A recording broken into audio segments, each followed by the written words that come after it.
Women have never been more prolific or influential in the Australian legal industry, and for many, it's a labour of learning and sacrifice. But does that mean we need to do it alone? Not anymore.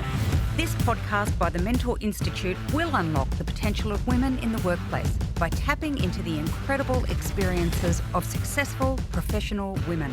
Our founder, legal entrepreneur Val Pitt, believes mentoring is about embracing the success of a few to breed the success of many.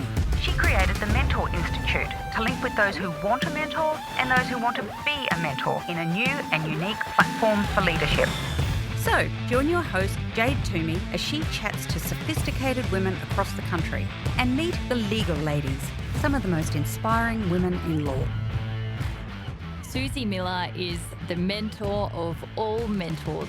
She's the founder and CEO of Leadership Within, an executive coaching leadership development business that helps individuals, particularly those in regional areas, achieve their full potential in the professional corporate world. She's also got experience mentoring women and mentoring children after a couple of decades working in the banking sector, where she really had to defy the odds to get where she is now. Suzy, thank you so much for joining me. I'm wondering if we can start this chat with a little bit of background from you about your experience with mentoring, because it is so extensive. Yeah, so I've got a wide variety of experience in the mentoring space. I had a 22-year career in the finance industry, and over that time had experience with a mentor myself and mentored other people.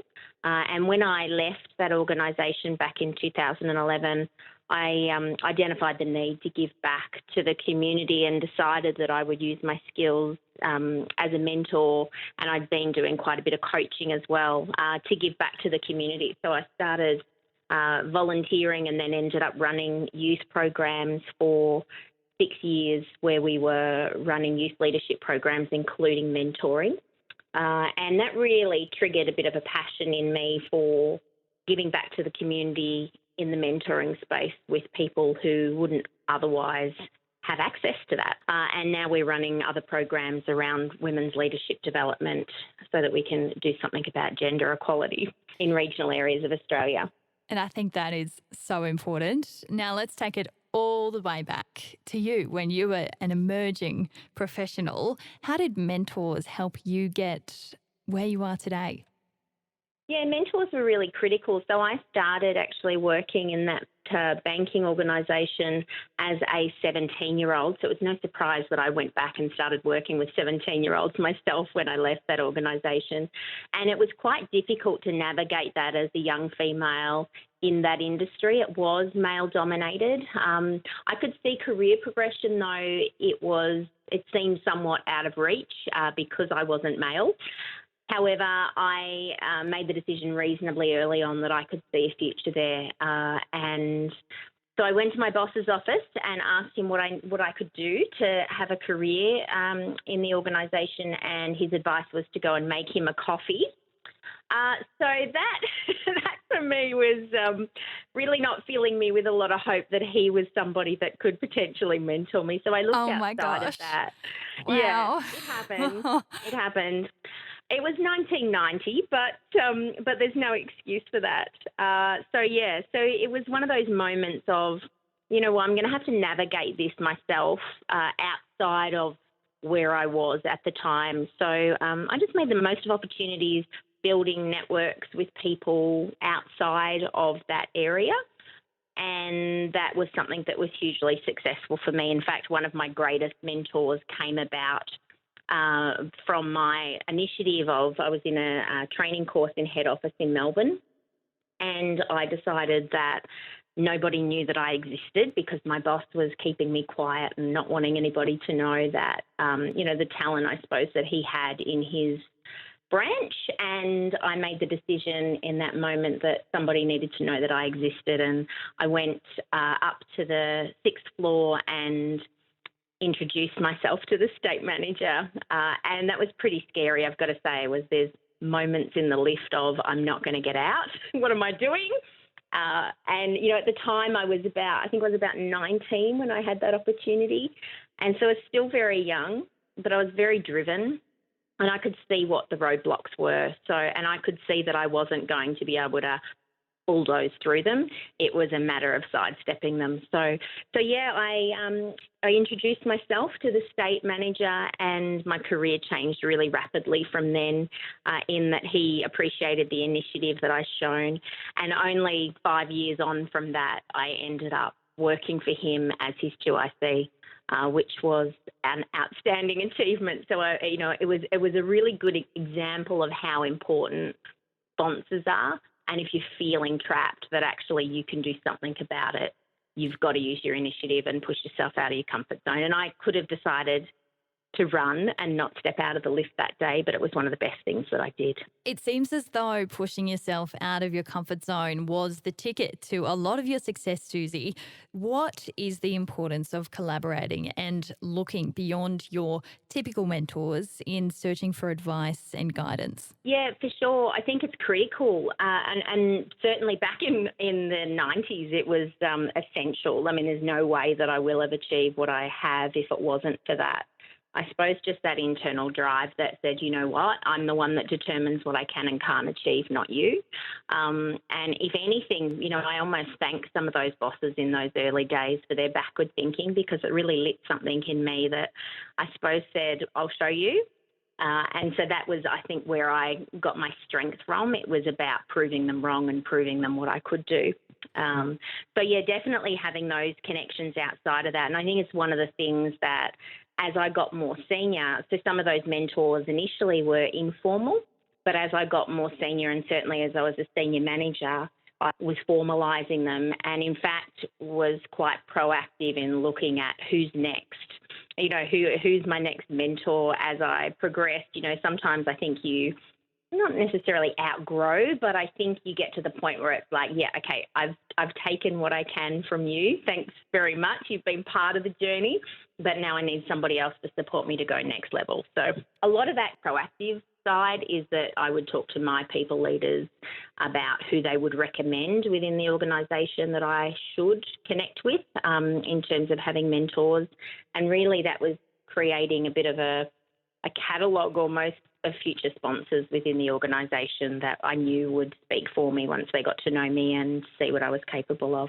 For those people who perhaps aren't as bold and aren't as proactive as you were in the 1990s and continue to be now, I know that we've worked together personally, but do you think that a mentoring program like the Mentor Institute or like a platform that you're in charge of now would have helped you and made your progression a little bit easier? Because I'm sure there are plenty of people who've got the capabilities but just can't seem to get over the hurdles that you really drove yourself to get over.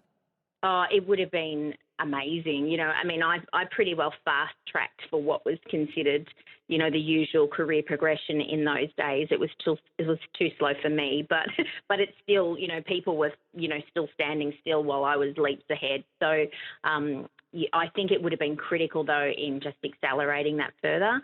And I also think that some of the lessons that I've learnt throughout my leadership career, and particularly as a senior manager, being a young woman, so I was 27 when I was leading my first team of 150 people, like in terms of remote leadership, looking after multiple sites. And I had experienced quite a bit of pain, I suppose, not just leading up to that sort of milestone, but also afterwards, because I think you're still trying to work out who you are. And then how do I lead these people, most of whom are older than me and most of whom were men? It was quite a challenge to push through that. So having a program or some structure around how to navigate that would have been really helpful. How important is it then to find a group of people you call your people so that you can feel comfortable in negotiating these sort of circumstances? Yeah, really critical. I think not only internally but externally, making sure that I had some external sounding boards that I could leverage off. My mentors, most of my mentors were men, I've got to be honest, and purely when you think about what the numbers would have been in the 90s, that was really driven by that was most of the men were the ones in senior positions, but I was lucky in that I was able to tap into some really progressive men who helped me and supported me, during that time. In fact, in the mentoring programs that I run, I include men because they're such a great part of the solution, and there's so much that we can learn.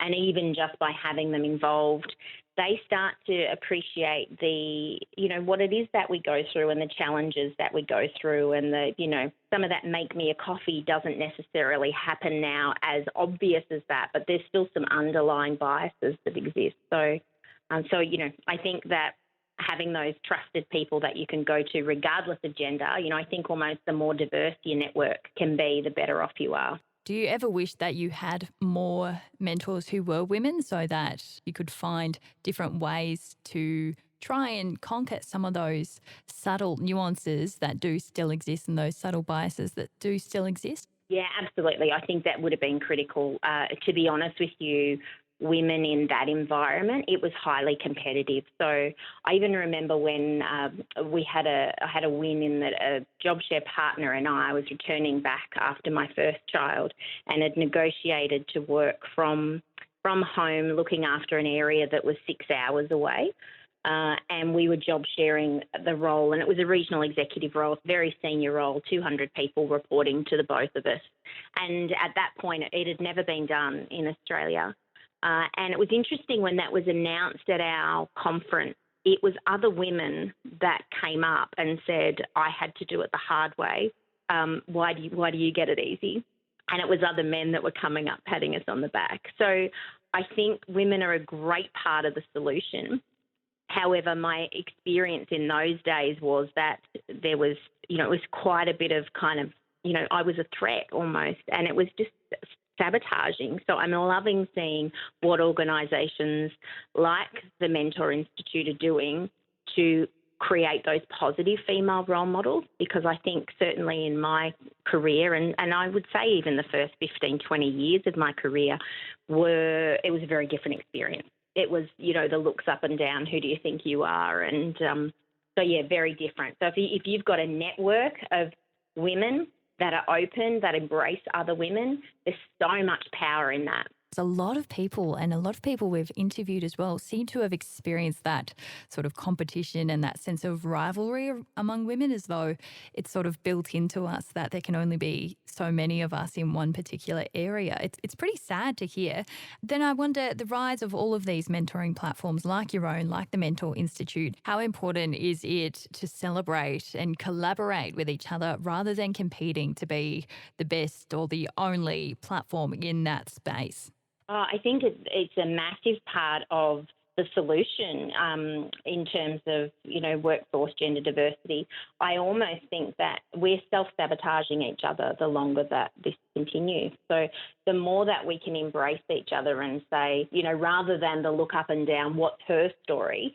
What is her story? What can I learn from her story? Like, just flip that mindset and go, yeah, what can I learn? How did she get where she is? What can I take from that? So I think I think it's changing. I really think it's changing.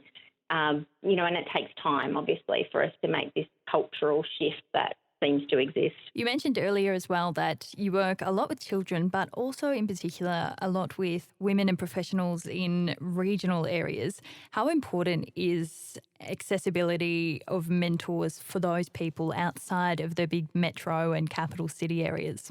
Yeah, and it's critical, and it's very isolating as you get more and more into regional areas, not just because of the geographics, but the outdated mindsets that exist.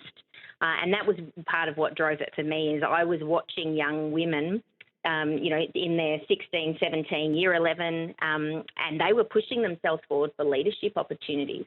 In fact, in that regional area, 75% of my applicants were young women wanting to push themselves forward for leadership. Yet I was having to coax the boys, come on, put in an application. So that really, for me, triggered something to say, well, hang on, in regional areas, we're seeing young women pushing themselves forward in high school, but it's not translating to results. There's something that happens where they're losing confidence when they're entering the workforce. What can we do about that? And so that's where the need, we identified that there's a lot happening in the capital cities, which is brilliant. There's room for all of us in this market. but we really want to focus on giving access to quality professional development in regional areas. What is the solution to that gap and that bridge that you find there with young women in regional areas? What is the way that we can foster innovation and keep that momentum going so that we can translate that young enthusiasm into more senior positions? Look, I think mentoring is a key part of the solution with that, in giving them access to other women that have, and looking at those leadership pathways. Certainly in the regional area that I live in, there's a lot of women that are senior in the community in terms of politics, but I'm not seeing that in the business space. So even for me as a woman in business, when I go to my local business networking events, I look around the room and it is predominantly filled with men. And even when I started my business 10 years ago, I would look around the room and I'd see one or two women and go and have a chat and find that they were there because the boss was playing golf today. But giving them those opportunities was great, because they got to talk to other women and people in the room that had achieved those senior leadership roles. So I think that in the metropolitan areas, and certainly in the CBD, the old "you've got to see it to be it," there are more women in senior leadership positions, so they can access them. Whereas in regional areas, it just gets thinner on the ground as further up you go. I guess shifting a little bit here, what do you think is the piece of advice that you find yourself often giving out the most? What is it that young people and women in particular are craving to hear when they're working their way up their career ladder? Yeah, I think something that I lived by is that only you determine what you can and can't achieve, because there's always people that will make, assumptions about you based on who you are or what you've achieved. That doesn't limit your potential. So I think sometimes we get put in boxes, and I used to hear that all the time when I was, working in the youth space is, oh, no, I won't be able to I couldn't do that because, I procrastinate, or because I lack confidence. And so, no, I won't be able to do that. And really the response to that is, well, if that's what you think, you're right. But if you can change your thinking and really believe that you can achieve anything you want, regardless of the cards that you've been dealt with. I mean, I didn't have a privileged upbringing, and yet I was able to, navigate it. And, I've still got lots to learn, don't get me wrong. But I think that it is about that. It comes down to you. There were lots of people in my career, in school, that doubted what I could achieve. And I think I could have gone one of two ways. I could have listened to that, or I could have said, you know what? I determine that you don't. Nobody else gets that kind of power. So, yeah.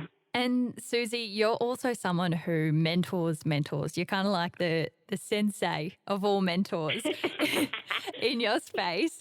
I'm wondering what you think people who would like to be a mentor should know before they put their hand up. Yeah, it's really interesting. I have lots of people come to me and say, I want to be a mentor because I want to give back. And whilst that's beautiful, the reality is you gain so much more back as a mentor. So people come into it with that mindset, which is a great mindset to have. However, they towards, the end of that experience, I often hear people say, oh, I actually feel a bit selfish because I've learned so much from the experience. And some of that is because of the mentoring that I do of the mentors. I think that you need to go into it with a curious mind. It's not necessarily about what you can teach. It's about what you can untap in others. So for me, it is a lot more about asking great questions than it is giving advice. There's a role to play in advice giving, and I hear it all the time. People contact me and say, I've heard about what you do. I've done plenty of mentoring. I want to be involved. And I do cover off on them that we have quite a structured approach to mentoring. So I think being clear on what mentoring is in various, because it can look quite different. I've had mentoring sessions where it's just been a nice coffee and a cake, and that's what I've taken away from a session myself as a participant, whereas what I want outcomes. As much as coffee, I like coffee and cake, it's not about just a nice, friendly chat. I want people to challenge me. I want people to push me, and that's what I expect from mentors. So, it's a critical part. I think it's a privilege to be a mentor and create that safe space for someone else to help them to, uncover what they do. And to be honest, I think my other piece of advice for anyone thinking about mentoring is warning, it's highly addictive. And I think you're probably the one who knows that best. You've been in the space for so long.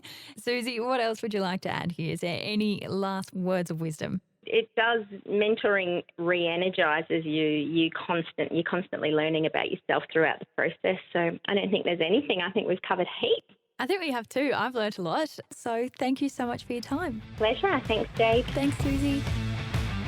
You've been listening to Legal Ladies with Suzy Miller, the founder and CEO of Leadership Within. We'll have another sophisticated and inspiring story next month on the Mentor Institute.